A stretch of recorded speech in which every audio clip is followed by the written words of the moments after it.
Welcome to Militant Geek Preparedness. So, I'm going to talk about power banks, ways to store power that you generate. There's, of course, the big debate between solar and some type of battery backup or just some type of a gas or a dual fuel generator of some sort. And I always tell people not to be the type of person to only choose one or the other. Both is actually ideal. So let me give you an example of where you would want something like a gas generator, for example. If you have something that's very high drain, something like, I don't know, heater, air conditioner, um, anything that's going to be a really high drain for a period of time, some type of cooking equipment, whether that be a hot plate or a coffee pot or anything of the sort, is going to drain a lot of power. And something like these are not ideal for that because you're really going to zap the power out of them quick just to do a simple task, and that really doesn't make a whole lot of sense. So I don't have any gas types of generators to go over with you. There is a ton of them on the market. Um, it all depends what you need as to the size that you need, the type that you need. We're going to cover more of the battery, the power banks, if you will. They call them solar generators. I hate to call them that because they don't generate nothing. um, the solar panels generate the power that actually will charge these, but these in and of themselves do not generate anything. They are a battery bank. They store energy, and they are able to convert that energy into useful forms that we use, whether it be 120 volts AC, household current, or whatever you may need. This has, USB outs, 12 volt outs, uh, pretty much all the standard stuff. Now, this is an EcoFlow. I'm going to show you the largest to the smallest that I have.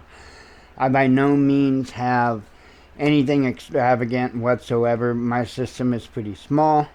However, it's enough for an emergency for us to be able to get by. This is my largest unit here. It's an EcoFlow Delta 1300. Now, this is the OG Delta 1300 that has no type of connectivity as far as wireless connectivity, no Bluetooth, no Wi-Fi, no nothing, and that's the way I like it. That's exactly why I bought this unit, was because it didn't need to connect to anything as far as an app or anything of the sort, because I'm a very firm believer in keep it simple stupid. And right now there's a news story going around. A lot of people are fear mongering about it, saying that there is something in the Chinese solar controllers, a kill switch, if you will. I don't know how true or not that is, but I will say this. There are a lot of units that you have to connect with an app to your machine, okay? And in many cases, when you have an app like that, you're required to log in to the app. Now, that's going to require connection to a remote server, something that's way beyond your control. So what happens if, for instance, let's say your app updated and you haven't used the app, so you're logged out of the app, you don't even realize it, and what happens if you no longer have access to the internet or a way to connect? Okay, you could be in a really bad spot quick. So I tend to try to rely on things that don't require that type of a login to be able to utilize it. This is one such device because it doesn't connect in any way.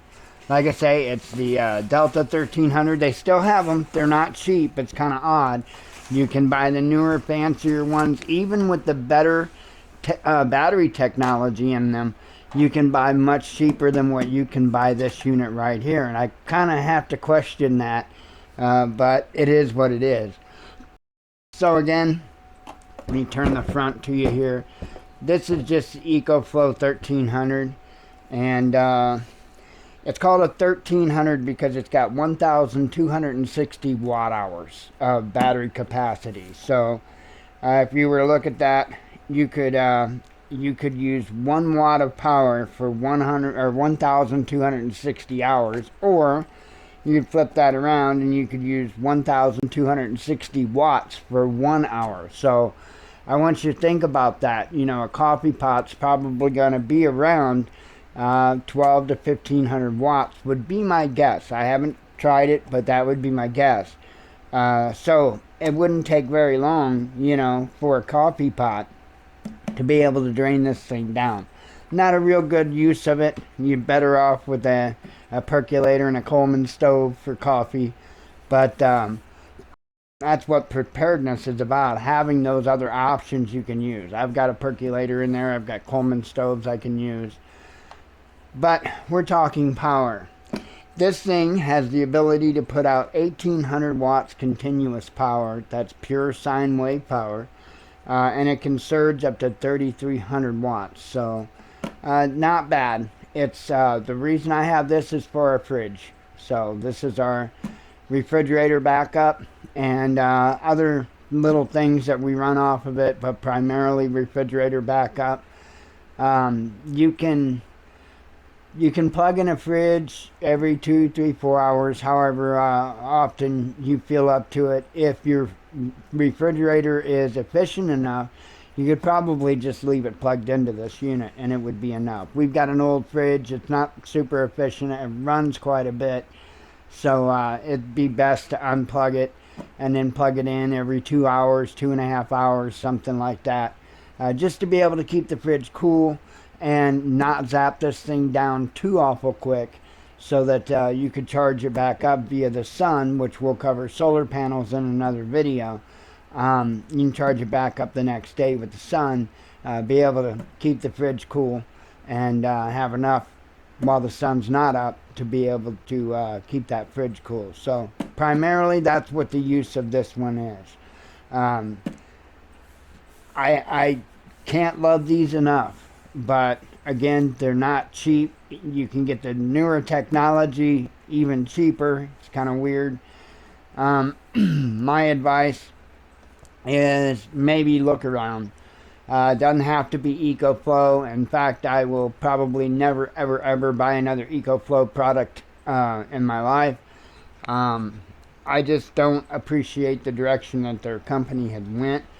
And with the new devices all being hooked up through the app, that just kind of, bothers me.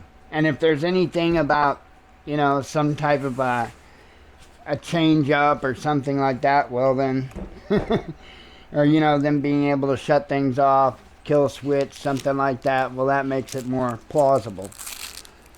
So this here is my EcoFlow River 600.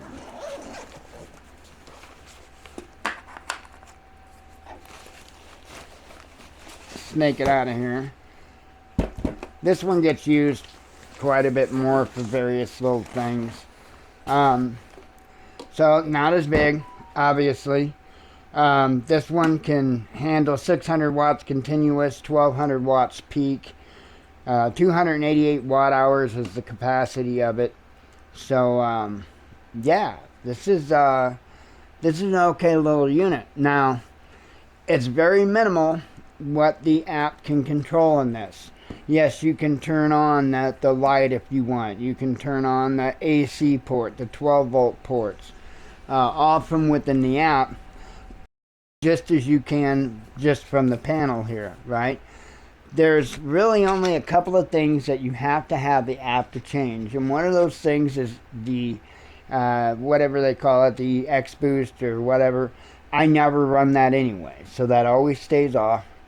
And the only other feature that requires you to have the app to change that I am aware of is the fast charge. You can turn on slow charge, fast charge, and I leave it on slow charge because it's nicer on the batteries. So as far as if I need to charge it solar, I'm not going to be pumping a ton into this to begin with as far as charging solar.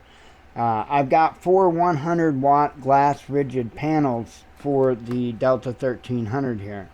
And then I've got a couple of 60 watt panels, 120 watts total, that I can charge this one back up, along with other stuff that I would need to charge up. So this is for various other things. This works good to keep our router and modem going. If the HCS internet's up, but the power's off, this gets used for that. This gets used for the security camera backup system. So security cameras can run for a considerable amount of time off of this unit.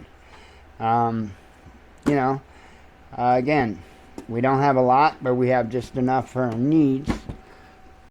Now that was just kind of off the shelf buy kind of solutions that you can get. I've got one more here, kind of off the shelf buy solutions, and the only reason I got this was because there was a really, really good deal on it. I think it was like $40 from Walmart when we got this, and it's, for what it is, it was a good deal.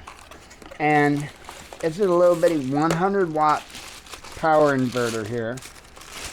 It doesn't have a big capacity or anything like that. There it is right there. They call them a Go Power Plus. And I definitely don't recommend you spend full price on these things, which I think were like 80 bucks or something like that. But they had a deal where you could get them for 40 bucks, and they were absolutely worth that 40 bucks. And I'm trying to remember how much capacity it had. 167 watt hour battery capacity. It's got USBs, 12 volt out, and like I say, 100 watt AC output. So it's nothing major, but a little something that you can use to throw on something else that would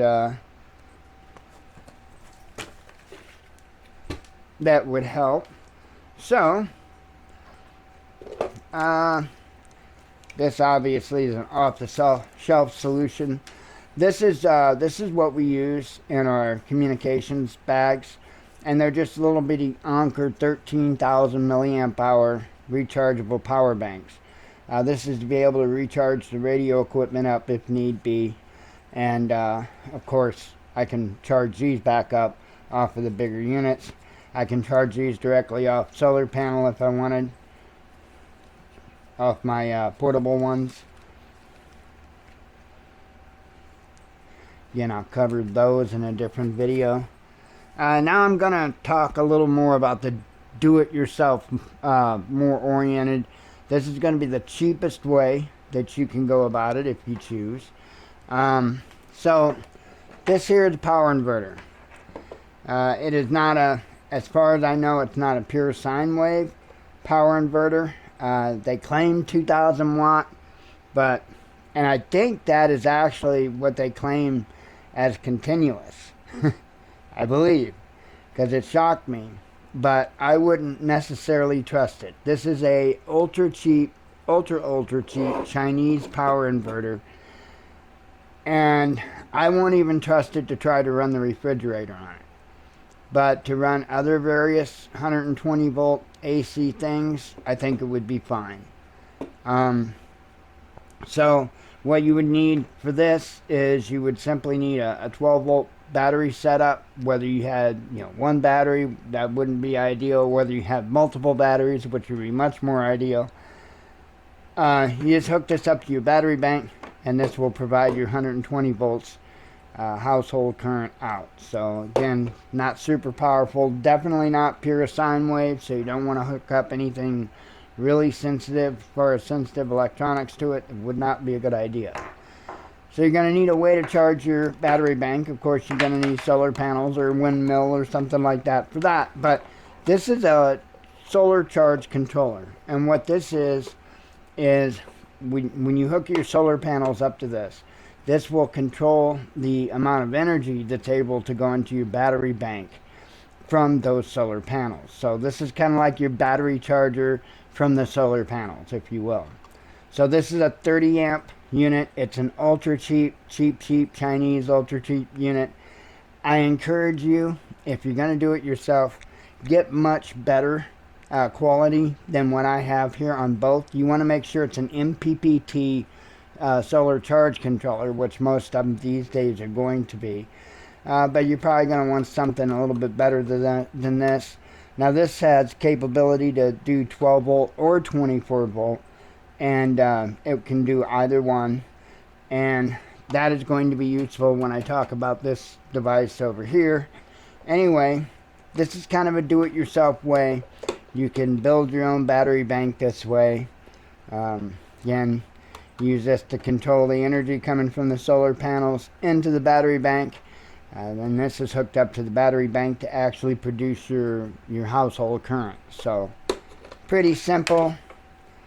A lot cheaper than buying. When I bought this, it was $1,077, I think, was the final price tag on it after tax and everything.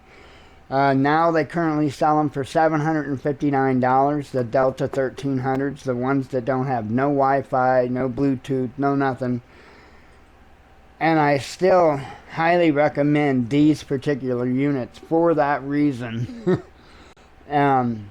I also advise against buying the really, really expensive, big, quote-unquote, solar generators, because, to be honest, you start to get out of value when you start buying the big ones. You'd be better off buying some LiFePO 4 batteries right from wherever, Amazon, wherever, and building yourself a battery bank, getting you a good quality power inverter and a good quality solar charge controller, and building your own system, because you could build a much better, much more reliable, much more replaceable system. In other words, you could buy backups of your solar charge controller or power inverter or whatever, and instead of the entire box being just done and gone away with, you could just replace the component that failed. So in the long run, you'd be much better prepared to deal with any emergencies or failures that arise. So let me set this over here. Set this down here.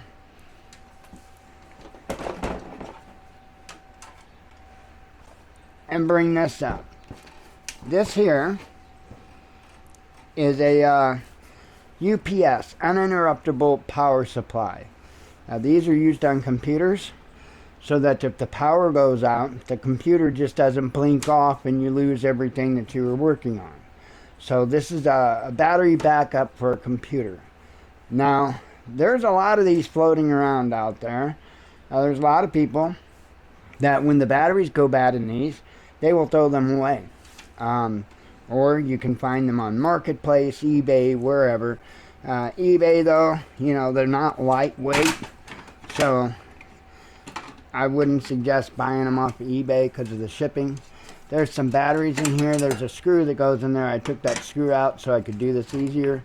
There's 2 batteries in here, 12-volt batteries, and they're hooked in series, which means that's 24 volts that you're putting into the system. So this is a 24-volt system. However, these batteries went bad who knows how long ago, and so I simply I'll put it all back together later, but what I did is I took the housing off.